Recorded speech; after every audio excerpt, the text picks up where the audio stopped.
In this video, we'll be taking a look at 2 college football games happening on September 29, 2023, and providing you with free team picks and total picks for each one of those games. So 2 picks for each game, 4 picks in total. Welcome back to Cash Out Sports. Let's dive right into it. Oh, and don't forget to subscribe and to click the bell icon to get notified as soon as these videos get released, so that you have more time to plan out your bets as we provide these videos on a daily basis. I can guarantee that you'll have all the important information that you'll need on these 2 college football games after fully watching this video.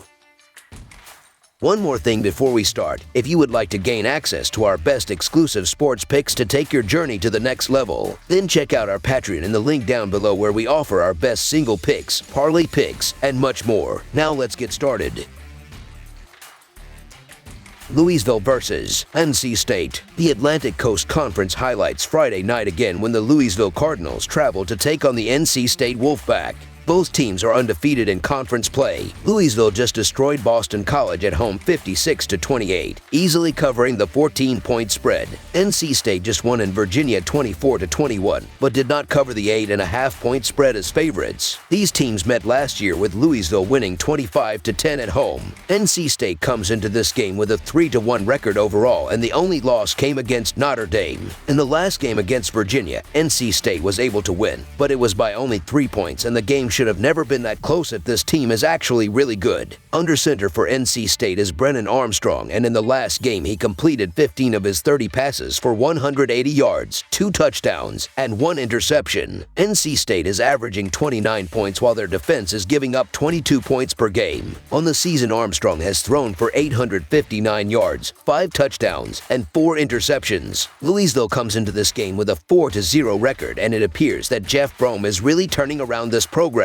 In the last game against Boston College, Louisville scored 56 points, and that was enough for the blowout victory. Jack Plummer had a strong game, completing 18 of his 21 passes for 388 yards, 5 touchdowns, and 0 interceptions. Jawhar Jordan also finished with 18 carries for 134 yards and 2 touchdowns. Louisville is averaging 43 points while their defense is giving up 19 points per game. The offense is ranked 9th college football, while the defense is ranked 40th. Both of these teams are off to a great start to the season so far, and oddly, this will be the 3rd non-Saturday game for each team. The Wolfpack is 1-0 in conference play after a road win at Virginia last week, and their lone loss came at the hands of a good Notre Dame team. For the Cardinals, they are 2-0 in conference play with wins at Georgia Tech and at home against Boston College. Playing the game in Raleigh helps the Wolfpack in this one, but I still like Louisville to come away with the win, and probably the cover also. In a pretty solid Atlantic Coast Conference this season, Louisville will absolutely end up in the top third of it. They are playing well on both sides of the ball, and their offense is one of the most explosive in football. They are averaging 43 points per game and nearly 550 yards per game. A lot of that comes through the air on the arm of Jack Plummer, who tossed a cool 5 touchdowns last week. NC State prides themselves on defense, but this Cardinal group might be tough to slow down. The Wolfpack has been consistent on offense, scoring exactly 24 points in 3 of their 4 games. I think they will need more than that to keep pace with Louisville. To this point, I haven't seen much from the Wolfpack offense that impresses me. Both teams have scored over 20 points in every game this season, so in an offensive battle, we will side with the team that is 5th in the nation in yardage. Louisville could have put up 70 on Boston College if they didn't slow the game down in the 4th. The Cardinals are averaging 43 points per game this season. They have played every game at home so far, but NC State does not have a home field advantage strong enough to change the game. Notre Dame put up 45 in NC State, and Louisville will have a similarly strong outing. NC State's Brennan Armstrong has been too reliant on the run and has not seen the field well enough with his 5-4 touchdown interception ratio. Louisville has the better running back in Jordan and the best receiver in the game with Thrash. The Cardinals will put up points, and the Wolfpack will not be able to keep up, even in their own environment. Plummer isn't getting enough attention for what he has done this season, and he's going to have no issue again here. This game is going to come down to the quarterback play, and Armstrong isn't good enough to keep this close. I like Louisville a lot, and I think they are doing a lot of good things that the betting market has not yet caught up to. I was not impressed with NC State in the last game, and I am not sold they are a very good team. On the other hand, I am pretty much sold on this Louisville team, especially with quarterback Jack Plummer. So the Louisville Cardinals to win and cover the spread as favorites is our full game side pick. NC State scored exactly 24 points against Notre Dame, Virginia, and Connecticut. Armstrong will be able to manufacture scoring drives against a Louisville team that is better on offense than defense. Louisville has quietly been one of the best offenses in the country. If the Cardinals win and put up impressive numbers here, they should expect to crack the top 25 with a 5-0 record. Plummer has led the Cardinals' attack and has a running back and receiver each averaging 100 or more yards per game. Plummer has propelled his squad to an average of 304 passing yards per game, and one area the Wolfpack can be solved is in the air, marking 59th in the country in pass defense. In addition, NC State has a quick offense, averaging 74 offensive plays per game. They have scored at least 24 points in all 4 games, including a matchup against an elite Notre Dame defense. The Cardinals squandered 34 points in the season opener and have yet to be challenged by a strong offensive squad. They struggle against the pass, ranking 96th in pass defense, and NC State quarterback is an experienced senior that will come through with a big performance. Louisville's shown signs of being solid offensively this season, but that being said, the Cardinals have also had a tendency to let teams hang around. Just ask Georgia Tech in the opener. NC State hasn't been flashy, but this team can put points on the board, and Brennan Armstrong has a lot of tools to be able to bring the Wolfpack up and down the field. Louisville has gone over the total in 3 out of their 4 games this season. I think this one ends up being a track meet. Over the projected total is our full game total pick.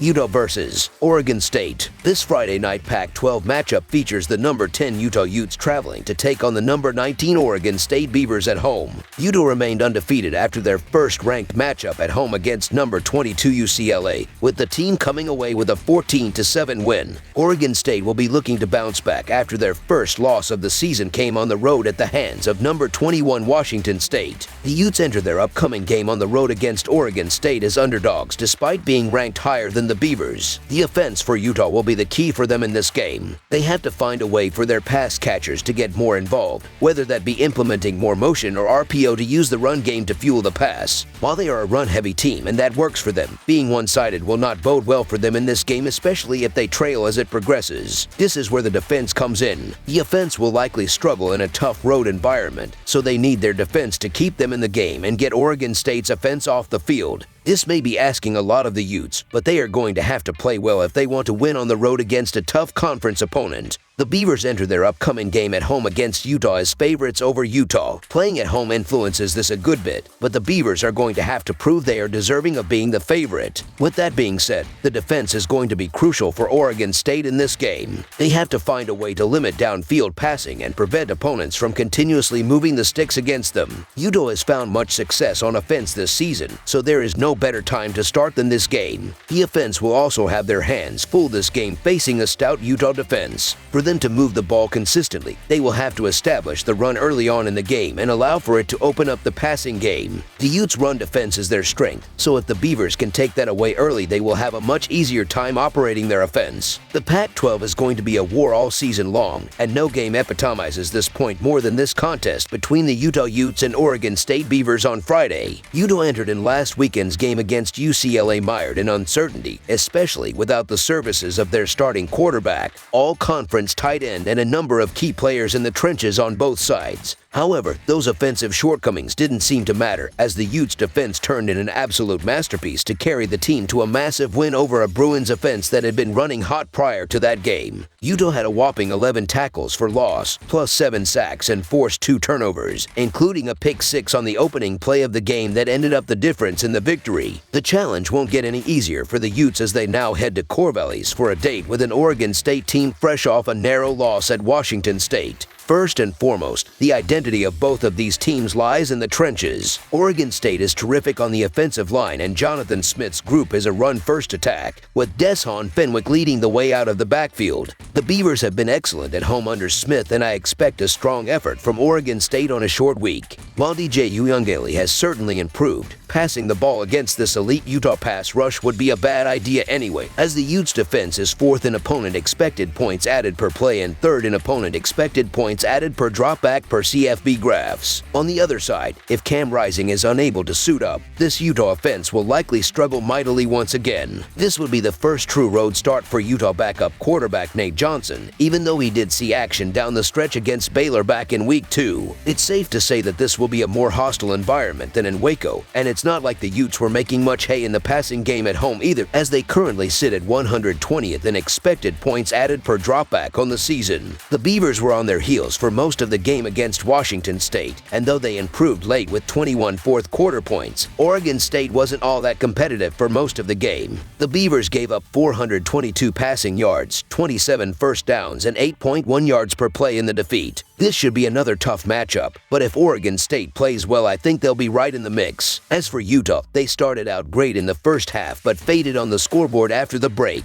The defense was stellar though. Without rising, the Utes are two-dimensional offensively. I don't anticipate that changing with the freshman Johnson under center, making this matchup challenging for the Utes. While they slowed down freshman Phenom Dante Moore and the Bruins last week, they will not have the same success against UAGLA and the Beavers' ground game. Oregon State's offense couldn't keep pace with Washington State, but it won't have the same trouble against Utah. I expect the Beavers to slow down the game by demonstrating the run and opening up the passing game for UAGLA. By dominating time of possession, all it will take is a few scores to separate from the Utes. This game plan should work at home, even against the strong Utes linebacking core, so the Oregon State Beavers to win and cover the spread as favorites is our full game side pick. Utah isn't expected to move the football too easily on Friday, as it will rely on the ground game to grind down the clock, limit turnovers, and try to keep the score close. Oregon State surrendered a ton of yards last week, but when Utah comes into Corvallis, it should be locked in. Without rising, the Utes lack offensive balance. Washington State beat up Oregon State through the air, but if last week's play calling is any indication, the Utes will not put too much on Johnson's shoulders. The Beavers surrendered just 33 total points in their first 3 games.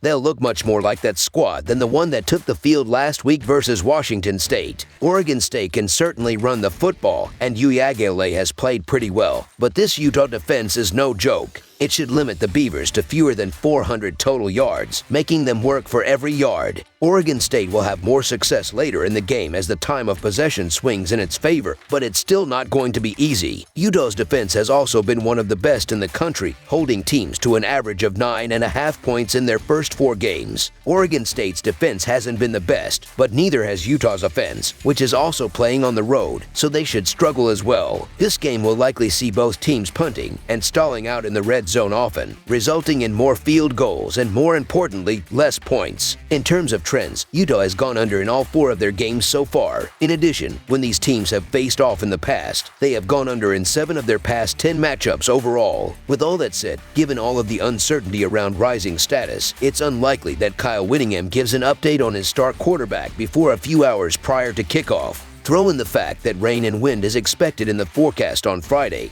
and we have the perfect recipe for a game where both offenses keep the ball on the ground and try to limit their risk of turning it over. We see 2 teams that rely on the run to establish their offense, which will chew the clock. This line opened up at 45.5 and has since moved down to 44.5, indicating sharp action on the under. Much like we saw on Saturday, all it can take to decide the outcome of a game in this conference is one big mistake. Both teams should try to limit those errors, which is part of why I think we see a very low-scoring affair. Under the projected total is our full game total pick. That's all for now, so if you have any other games you would like reviewed, then leave a comment down below with the game you would like analyzed. Subscribe to our channel, leave a like on this video, and we'll get to it as soon as we possibly can. We would also love to hear your opinion on the picks presented to you in this video, whether you agree or disagree with them, so leave a comment down below and do let us know.